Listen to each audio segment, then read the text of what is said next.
1998년 어느 늦은 저녁, 캘리포니아 팔로알토의 한 작은 사무실에서 한 남자가 체스판 앞에 앉아 있었습니다. 그는 12살에 미국 전국 체스 챔피언십에서 우승했던 천재였죠. 스탠퍼드 대학교에서 철학을 전공했고 법학 박사까지 받은 사람이었습니다. 그날 밤 그는 동료 몇 명을 사무실로 불러 모았고 그들 앞에서 이렇게 말했다고 합니다. 우리가 이기는 방법은 단 하나입니다. 남들이 절대 보지 못하는 수를 두는 거죠. 모두가 명백하다고 생각하는 수는 이미 최선의 수가 아닙니다. 그로부터 정확히 27년이 지난 지금 여러분 지갑에는 리플이라는 코인이 들어있을 겁니다. 거의 5,000원까지 올라갔다가 지금은 4,000원 아래로 떨어져 있죠. 비트코인은 지금 사상 최고가를 경신하고 있고 이더리움도 계속 올라가고 있는데 말입니다. 솔직히 답답하시죠? 내가 잘못 선택한 건 아닐까 하는 생각 한 번쯤은 해보셨을 겁니다. 하지만 제가 오늘 여러분께 말씀드리고 싶은 건 여러분이 지금 들고 계신 그 코인이 혹시 27년 전 그 체스 천재가 말했던 바로 그 수, 남들이 보지 못하는 수가 아닐까 하는 겁니다. 2003년 7월 17일 이베이라는 회사가 당시로서는 상상할 수 없는 금액인 15억 달러를 들고 한 회사를 인수했습니다. 직원이 50명도 안 되는 작은 회사였어요. 그날 밤 사무실을 나서던 직원들 중 누구도 상상하지 못했을 겁니다. 자신들이 앞으로 세상을 완전히 바꿔놓을 거라는 사실을요. 그 중에 일론 머스크라는 사람이 있었습니다. 그는 나중에 테슬라라는 전기차 회사를 만들어서 자동차 산업 전체를 뒤흔들어 놨죠. 지금 테슬라의 시가총액이 얼마인지 아십니까? 8천억 달러가 넘습니다. 또 피터 틸이라는 사람도 있었습니다. 바로 그 체스 천재 말입니다. 그는 펠런티어라는 회사를 만들어서 지금 미국 정부와 군대, 전 세계 정보기관들이 그의 회사 기술에 의존하고 있습니다. 그리고 그는 페이스북에 최초로 투자한 외부 투자자이기도 했죠. 당시 페이스북은 대학생들끼리 사진 공유하는 작은 웹사이트에 불과했는데 말입니다. 리드 호프먼이라는 사람도 그 사무실에 있었습니다. 그는 링크드인이라는 회사를 만들었습니다. 지금 전 세계 직장인 8억 명이 사용하는 그 플랫폼 말입니다. 2016년에 마이크로소프트가 링크드인을 인수했는데 그 금액이 262억 달러였습니다. 체드 헐리, 스티브 첸, 자베드 카림이라는 3명의 젊은 개발자도 있었습니다. 이들은 나중에 유튜브를 만들었죠. 여러분이 지금 이 순간에도 보고 계실 그 플랫폼입니다. 구글이 유튜브를 인수한 금액이 16억 달러였는데 창업한 지 겨우 1년 반 만이었습니다. 단 하나의 회사, 직원 50명도 안 되는 그 작은 사무실에서 이 모든 사람들이 나왔습니다. 이들이 만든 회사들의 시가총액을 전부 합치면 2조 달러가 넘어갑니다. 이게 과연 우연일까요? 아니면 그들이 뭔가 알고 있었던 걸까요? 2020년 12월 22일 새벽 1시 미국 증권거래위원회 SEC로부터 한 통의 소송 통지서가 리플 본사에 도착합니다. 내용은 간단했습니다. 당신들이 만든 리플은 증권입니다. 그런데 증권 등록을 하지 않았으니 불법이죠. 그날 아침 시장이 열리자마자 리플 가격은 곤두박질쳤습니다. 하루 만에 60%가 폭락했어요. 코인베이스, 바이낸스, 크라켄 같은 대형 거래소들이 하나둘씩 리플을 상장 폐지했습니다.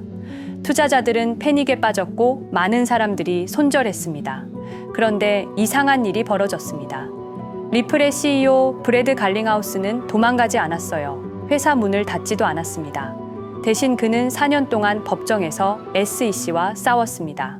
수백억 원의 변호사 비용을 쓰면서 말이죠. 왜 그랬을까요? 그냥 합의하고 벌금 내고 넘어갈 수도 있었을 텐데 말입니다. 27년 전 그 체스 천재가 했던 그 말, 남들이 보지 못하는 수를 두는 것. 브래드 갈링하우스는 뭔가를 알고 있었던 겁니다. 이 소송이 끝나면 무슨 일이 벌어질지를요. 2025년 8월 소송이 끝났습니다. 법원은 리플의 손을 들어줬어요. 리플은 증권이 아니라고 판결했습니다. 그리고 지금 이 순간에도 전 세계 은행들은 다시 리플 기술을 도입하기 시작했습니다. 자, 이제 흥미로운 숫자들을 한번 보시죠. 1998년 그 회사가 설립됩니다. 2003년, 그러니까 정확히 5년 후에 이베이에 매각됩니다. 그리고 2005년부터 그들이 만든 회사들이 하나둘씩 세상에 나타나기 시작합니다. 이제 리플을 볼까요? 2012년에 리플이 설립됩니다. 2017년, 정확히 5년 후에 리플은 역대 최고가인 거의 5,000원을 찍습니다. 그리고 2020년 SEC 소송이 터집니다. 2005년에서야 소송이 끝나죠. 리플이 세상에 나온 지 13년 만입니다. 패턴이 보이십니까? 27년 전 그 회사도 5년 동안 조용히 준비했습니다. 그리고 폭발했죠. 리플도 지금 똑같은 과정을 거치고 있는 건 아닐까요? 여러분이 이 영상을 보고 계신 바로 이 순간에도 스페인의 산탄데르 은행은 리플 기술을 사용해서 국경 간 송금을 처리하고 있습니다. 일본의 SBI 홀딩스는 리플 기반 서비스를 계속 확장하고 있고요. 전 세계 국경 간 송금 시장 규모가 얼마인지 아십니까? 700조 원입니다. 매년 700조 원어치의 돈이 국경을 넘어서 움직이고 있어요. 그런데 지금 그 시장을 장악하고 있는 스위프트라는 시스템은 어떻게 작동할까요? 송금하는데 평균 3일에서 5일이 걸립니다. 그리고 수수료로 평균 7%를 가져갑니다. 100만 원을 보내면 7만 원이 수수료로 나간다는 뜻이죠. 반면 리플은 어떨까요? 3초에서 5초면 끝납니다. 수수료는 0.1%도 안 됩니다. 거의 공짜나 다름없는 거죠. 기술적으로 보면 리플이 압도적으로 우월합니다. 그런데 왜 가격은 4,000원에 머물러 있을까요? 왜 세상은 아직 리플을 선택하지 않는 걸까요? 1999년, 그러니까 지금으로부터 26년 전으로 돌아가 보겠습니다. 당시는 닷컴 버블이 한창이었어요. 모든 인터넷 회사의 주가가 하늘 높은 줄 모르고 치솟았죠. 사람들은 모두 미쳐 있었습니다. 그런데 그 체스 천재는 동료들에게 이렇게 말했다고 합니다. 모두가 미쳤다고 할 때가 진짜 기회입니다. 왜냐하면 그때는 경쟁자가 없거든요. 다들 겁먹어서 도망가니까요. 실제로 2001년 9.11 테러가 일어나고 미국 경제가 완전히 얼어붙었을 때 오히려 공격적으로 확장했습니다. 다른 회사들이 직원을 해고하고 사무실 문을 닫을 때 그들은 더 많은 사람을 고용했고 더 많은 투자를 받았습니다. 왜냐하면 그들은 알고 있었으니까요. 위기 속에서 진짜 혁신이 자란다는 걸요. 2025년 지금 암호화폐 시장은 혼란스럽습니다. 비트코인은 하루에도 몇 번씩 10% 이상 움직이고 알트코인들은 더 심하죠. 사람들은 공포에 떨거나 탐욕에 사로잡혀 있습니다. 그런데 리플은 어떤가요? 이상하리만치 조용합니다. 너무 조용해서 사람들이 잊어버릴 정도예요. 커뮤니티에서도 리플 언제 오르냐는 얘기만 반복되고 있습니다. 그런데 이게 혹시 27년 전 그 작은 사무실과 똑같은 상황은 아닐까요? 모두가 관심 없을 때, 모두가 다른 곳을 볼 때 조용히 준비하는 것 말입니다. 체스 그랜드마스터들이 공통적으로 하는 말이 있습니다. 아마추어는 한 수 앞을 보고 마스터는 세 수 앞을 봅니다. 그런데 그랜드마스터는 상대가 절대 생각하지 못하는 수를 둡니다. 그 체스 천재는 직원 50명짜리 회사로 2조 달러 제국을 만들었습니다. 어떻게 그게 가능했을까요? 그는 세 수 앞을 봤기 때문입니다. 아니, 어쩌면 10수 앞을 봤을지도 모르죠. 자, 지금 여러분 지갑에는 4,000원짜리 리플 코인이 들어 있습니다. 어쩌면 여러분은 답답해하고 계실 겁니다. 언제 오르는 거야? 다른 코인은 다 오르는데. 그런데 혹시 이 코인이 27년 전 그 사무실 직원들이 받았던 스톡옵션 같은 건 아닐까요? 당시 그들도 몰랐을 겁니다. 자신들이 들고 있는 종이 쪽지가 나중에 수억 달러의 가치를 가지게 될 거라는 사실을요. 그들도 답답했을 겁니다. 회사가 잘 될지 안 될지 몰랐으니까요. 하지만 그들은 하나를 믿었습니다. 남들이 보지 못하는 수를 두고 있다는 것을요. 10년 후 세상이 완전히 바뀌었을 때 여러분이 지금 들고 있는 이 코인이 그때의 핵심이 되어 있을지도 모릅니다. 아니면 그냥 4,000원짜리 코인으로 남아있을 수도 있고요. 그 체스 천재가 했던 말을 기억하십니까? 최고의 수는 아무도 보지 못합니다. 그래서 최고인 거죠. 지금 여러분이 답답해하면서 들고 있는 그 리플, 혹시 그게 바로 그 수는 아닐까요? 그들만 아는 27년 전부터 이어져 온 세상을 바꾸는 그 수 말입니다. 2020년 12월 22일 오후 우리가 투자했던 리플이 하루아침에 반토막이 났습니다. 당시 리플은 63% 급락했습니다. 마치 은퇴 자금이 하루아침에 반토막 나는 것과 같은 생존 본능을 자극하는 충격이었습니다. 그때 리플에 투자하셨던 분들이라면 누구나 기억하실 겁니다. 누군가는 그날 하루 만에 수천만 원을 잃었고 어떤 이는 수억이 사라지는 걸 그저 눈뜨고 지켜볼 수밖에 없었습니다. 그리고 그날부터 진짜 전쟁이 시작됐습니다. 그때는 우리가 잘못 판단한 줄 알았습니다. 하지만 5년간 추적한 결과 알아낸 진실은 이것은 우연이 아니었습니다. 누군가 치밀하게 계획한 암살이었습니다. 먼저 왜 누군가가 리플을 없애려 했는지 이해해야 합니다. 스위프트라는 시스템을 아시나요? 현재 200여 개국 11,000개의 금융기관이 사용하는 글로벌 송금 네트워크입니다. 벨기에 본부를 두고 있지만 실질적으로는 미국이 완전히 통제하고 있습니다. 스위프트가 왜 무서운 권력이라고 말을 하냐면요. 2012년 이란 핵제재 때 이란 은행들을 스위프트에서 완전 퇴출시켰습니다. 그 결과로 이란의 경제는 즉시 붕괴가 됐죠.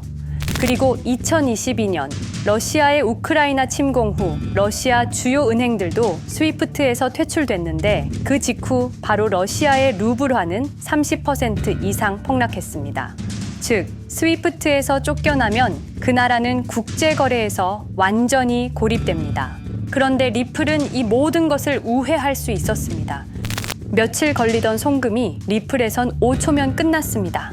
기존엔 몇만 원씩 들던 수수료가 1원도 안 들었습니다. 거기다가 중개은행까지 불필요했습니다. 그리하여 2017년 리플의 위력이 증명되었습니다. 일본 SBI 그룹, 뱅크 오브 아메리카, 산탄데르 은행 등 200개 이상 금융기관이 리플 파트너십을 검토했습니다. 연간 200조 원 규모의 국제 송금 시장에서 리플이 스위프트를 완전히 대체할 수 있다는 것이 증명된 순간, 바로 이때 누군가에게는 생존 위기가 된 것입니다. 리플은 단순한 암호화폐가 아니었습니다.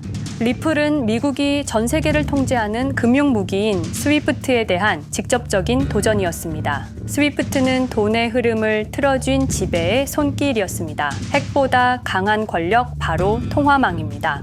리플 사건을 파헤치다 보니 소름 끼치는 단서들이 발견되기 시작했습니다.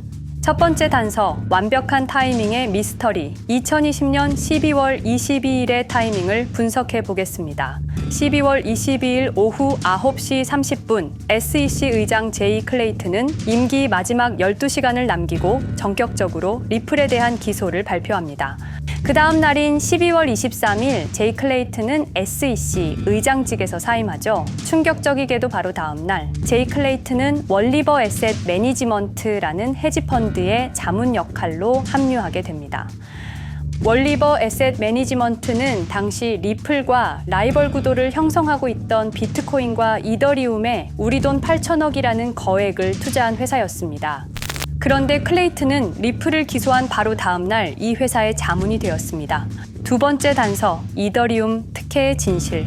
2018년 6월 14일, SEC 기업금융국장 윌리엄 힌먼의 충격적인 연설이 있었습니다. 현재 이더리움의 제공과 판매는 증권 거래가 아니라고 본다. 그런데 힌먼은 SEC에 오기 전 심슨 대처라는 로펌에서 근무했는데 이 로펌은 이더리움 엔터프라이즈 얼라이언스 멤버였습니다. 더욱이 SEC, 재직 중에도 해당 로펌으로부터 상당한 수입을 유지하고 있었습니다. 반면 리플은 리플 CEO가 직접 만나서 명확한 지위를 요청했지만 시간이 더 필요하다며 3년을 더 기다리게 했습니다. 세 번째 단서, 결정적 발견. 가장 충격적인 단서를 발견했습니다. 2020년 12월 22일 리플 기소 발표 직전에 누군가 대량의 리플 매도 주문을 넣었다는 정황이 포착되었습니다. 마치 미리 알고 있었다는 듯이 말입니다. 이 흔적들을 추적하던 중 예상치 못한 곳으로 연결되었습니다. 실리콘밸리였습니다. 은행이나 정부가 아니라 테크 기업들이었습니다. 그것도 우리가 혁신과 자유의 상징으로 알고 있던 바로 그 실리콘밸리 말입니다. 이 세 명의 인물, 이 세 개의 사건, 전혀 관련이 없어 보이지만 공통점이 하나 있습니다. 모두가 실리콘밸리 금융 네트워크와 직접 연결되어 있었다는 겁니다. 모든 흔적이 한 곳을 가리키고 있었습니다. 리플을 제거한 배후로 의심되는 세력들, 많은 단서들이 결국 이곳을 가리키고 있었습니다. 바로 페이팔 마피아라는 이름의 거대한 네트워크였습니다. 2002년 10월 3일 페이팔이 이베이에 매각되었습니다. 이때 페이팔을 퇴사한 50명 중 38명이 새로운 기업을 창업하거나 거대한 투자를 시작했습니다. 그들은 서로 관계를 꾸준히 유지하면서 창업한 기업에 서로 투자하고 때로는 동업하면서 상호 성장하는 거대한 네트워크를 만들어냈습니다. 2025년 현재는 우리나라의 GDP보다 큰 규모의 자산을 움직이는 네트워크가 되었습니다. 이제 그들은 기업가가 아닌 제국의 지배자가 되었습니다. AI, 국방, 금융, 심지어 법까지도 전부 그들의 손안에 들어왔습니다. 그중 핵심 인물이 바로 피터 틸인데요. 팔란티어를 창업한 사람입니다. 팔란티어는 CIA, FBI, 미 국방부 등의 정부기관에 데이터 시스템을 독점으로 공급하고 있습니다. 피터 틸이 직접 설립하거나 자문을 한 회사만 무려 59개나 되는데요. 가장 유명한 사례는 페이스북의 첫 외부 투자자였다는 겁니다. 우리 돈 약 6억 정도를 투자해서 수조 원의 수익을 올렸거든요. 그리고 나서 2025년 트럼프 2기 행정부의 공동인수위원회 의장으로 발탁이 된 인물입니다. 2001년 충격적인 9.11 테러 후 그는 우리의 사기 탐지 기술을 국가 안보에 쓸 수 있다며 2003년 팔런티어를 창업했습니다. 창업과 동시에 CIA의 벤처 펀드 인큐텔로부터 투자를 받았습니다. 그리고 피터 틸은 단순히 사업만 한 것이 아닙니다. 정치인을 직접 키워냈습니다. 현재 미국 부통령인 JD 벤스는 피터 틸의 미스릴 캐피탈에서 일했고 피터 틸의 지원을 받아 나르야 캐피탈을 창업했습니다. 트럼프에게 벤스를 소개한 것도 피터 틸입니다.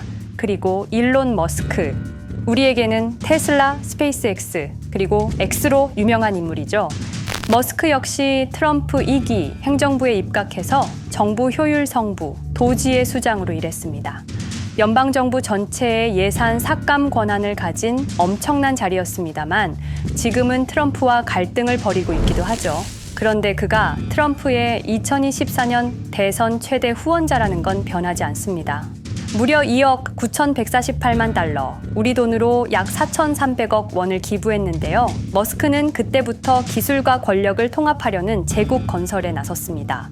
AI, 화성, 인터넷, 금융, 이제는 인류의 생각 그 자체까지 장악하려 하고 있습니다. 머스크는 원래 트럼프 지지자가 아니었습니다.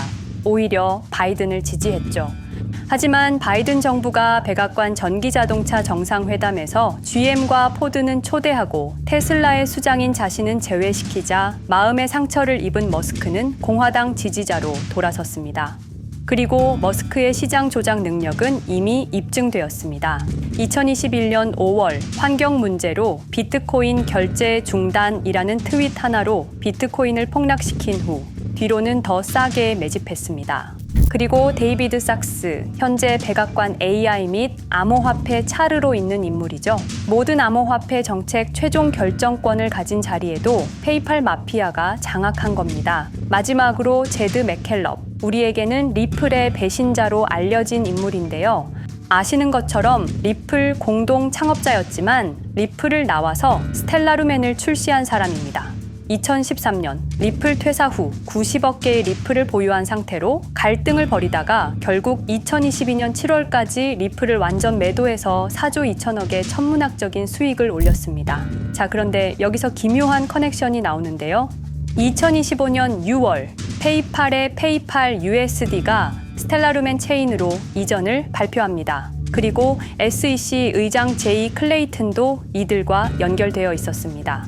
클레이튼이 리플 기소 후 바로 합류한 월리버 에셋 매니지먼트는 페이팔 마피아들이 투자한 회사였고 원래는 비트코인, 이더리움에 8천억 정도를 투자했다고 알려져 있었지만 올해 초 내부 기밀 문서가 유출되는 사건이 발생합니다. 그 문서에는 스텔라루멘에 700억 가량 투자했다는 사실과 피터 틸의 팔란티어 주식 1조 6천억 원어치 그리고 페이팔 USD에 대한 투자 내용도 있었습니다. 더욱 충격적인 건 리플 경쟁사들의 집중적인 투자를 이어오고 있었다는 겁니다. 이제 모든 퍼즐이 맞춰지는 느낌이죠. 페이팔 마피아의 리플 제거 작전을 시간 순으로 정리해보자면 1단계 내부 침투, 제드 맥켈럽이 리플 공동 창업자로 참여해 핵심 기술을 습득한 후 2013년 의도적 갈등 조성 후 퇴사. 90억 개의 리플을 보유한 채 시한폭탄을 설치했습니다. 2단계 정부 인프라 구축. 피터 틸의 펠런티어가 2003년 CIA 벤처펀드 투자로 창업 후 2020년까지 주요 정부기관 핵심 시스템을 장악했습니다. 3단계 경쟁사 특혜 공작. 윌리엄 힌먼을 통해 2018년 6월 이더리움은 증권이 아니다 발언을 이끌어내면서 리플을 3년간 의도적으로 지연시켰습니다. 4단계 마지막 일격. 제이 클레이튼이 임기 마지막 12시간 전에 리플을 기소한 후 다음 날 사임, 바로 그 다음 날 리플 경쟁사에 투자하는 회사의 자문으로 합류했습니다. 5단계 대체제 준비. 2023년 8월 페이팔 USD 스테이블 코인을 출시하고 2025년 6월 제드의 스텔라 블록체인으로 확장을 발표했습니다. 제드의 리플 매도 자금이 스텔라 개발에 투입되었습니다. 6단계 정치권 완전 장악. 데이비드 sak스가 모든 암호화폐 정책 최종 결정권을, 일론 머스크가 정부 예산 삭감 권한을, 피터 틸이 트럼프 인수위원회 공동의장직을 차지했습니다. 동시에 테크 기업들의 로비 활동도 급증했습니다. 메타는 2024년 역대 최고 금액인 2,443만 달러를 로비로 지출. 메타의 로비스트는 2016년 31명에서 2024년 65명으로 증가했는데요. 의원 8명당 로비스트 1명을 붙인 꼴입니다. 아마존은 의원 6명당 1명씩 담당 로비스트가 붙을 정도로 규모를 확대했고요. 7단계 경쟁 세력 완전 제거. 데이비드 sak스가 백악관 정책 담당자로 취임한 지 2주 만에 리플이 지난 수년간 워싱턴에 배치해 놓은 주요 로비스트들이 하루아침에 모두 축출되었습니다. 공식적인 이유는 이해관계 충돌이었지만 실제로는 경쟁 세력 제거 작전이었습니다. 이로써 리플을 대변할 수 있는 마지막 정치적 통로마저 완전히 차단되었습니다. 페이팔 마피아의 계획은 리플 공격이 끝이 아니었습니다. 현재 새로운 타겟을 노리고 있습니다. 그리고 그 타겟은 단순한 암호화폐가 아닙니다. 그건 머스크조차 경계할 수밖에 없는 존재, 통제 불가능한 AI 코인이었습니다. 리플에 대한 공격이 성공한 것처럼 보이지만 그들이 아직 해결하지 못한 하나의 문제가 남아 있습니다. 한 AI 코인이 일론 머스크의 테슬라 AI와 XAI를 위협할 수 있는 기술력을 가지고 있다는 것입니다. 그래서 전략이 바뀌었습니다. 죽일 수 없으면 소유하자. 머스크가 이 코인을 경계하는 증거들이 몇 가지 있는데요. 지난 6개월간 머스크의 행동 변화가 포착되었습니다. XAI에 대한 급격한 추가 투자 발표가 이어졌고 테슬라 AI 개발 속도를 급격히 가속화시키고 있습니다. 그리고 특정 AI 기술에 대한 부정적 언급이 증가하고 있는데요. 이 AI 코인은 현재 진짜 AGI 구현이 가능한 탈중앙화 AI 네트워크를 구축하고 있고 초당 수십억 단위의 연산을 처리할 수 있는 진짜 분산형 뉴럴 네트워크 기반입니다. 수백만 개의 노드가 연결된 분산 뉴럴 네트워크. 테슬라도 메타도 이 기술만큼은 아직 구현하지 못했습니다. 현재 기술로는 단 하나뿐입니다. 그러나 시가총액은 테슬라의 500분의 1 수준으로 그들이 매집을 멈추지 않는 이유입니다. 2025년 초, 이 코인의 공식 계정이 X 플랫폼에서 노출 차단된 정황이 포착됐습니다. 광고 계정도 중지됐고 해당 코인에 대한 설명 영상들도 순식간에 사라졌습니다. 이유는 머스크의 경쟁이 될 수 있는 유일한 AI였기 때문입니다. AI는 이제 권력을 쥐는 자가 인류의 사고를 설계할 수 있는 시대의 열쇠입니다. 머스크가 이 코인을 완전히 소유하게 되면 그의 AI 제국은 완성될지도 모르겠습니다. 하지만 문제가 있습니다. 그들은 이 AI 코인을 죽이지 않았습니다. 그 대신 가격을 철저히 짓눌렀습니다. 검색에서는 사라졌고 알고리즘은 배제했습니다. 누군가는 관심 없는 프로젝트라고 말합니다. 하지만 진실은 정반대입니다.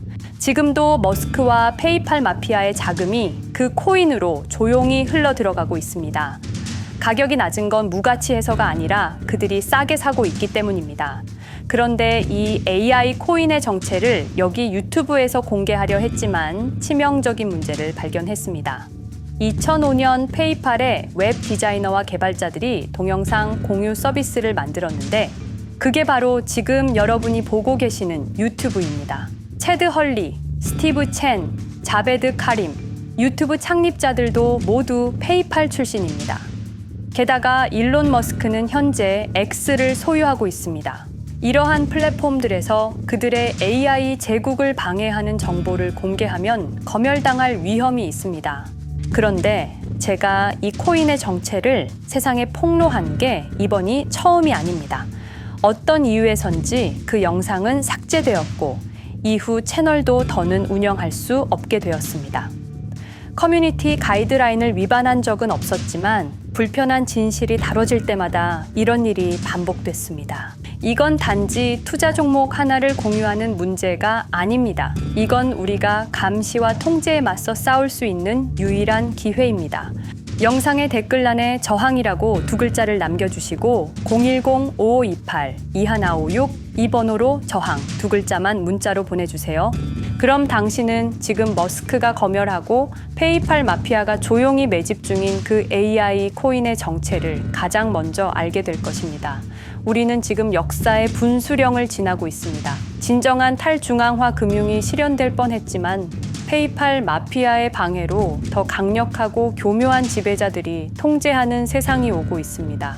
페이팔 마피아가 완성하려는 새로운 세계는 팔란티어를 통해 모든 거래를 실시간으로 감시하고 페이팔의 페이팔 USD를 통해 정부 마음대로 계좌를 동결시킬 수도 있고 차세대 스위프트를 통해 우리의 거래를 통제하고 AI 기술 독점을 통해 인류의 사고방식마저 장악하려는 겁니다.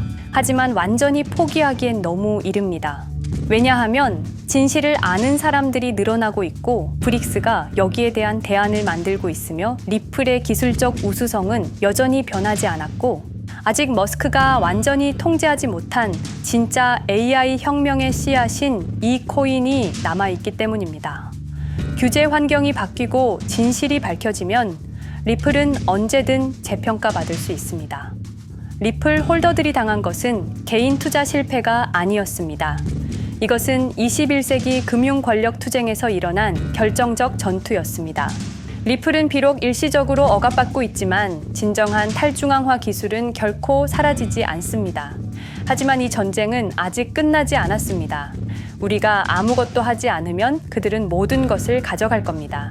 머스크와 페이팔 마피아는 이 시대 최고의 지배자들입니다. 하지만 그들도 막지 못하는 단 하나가 있습니다. 바로 진실을 알아버린 개인들입니다.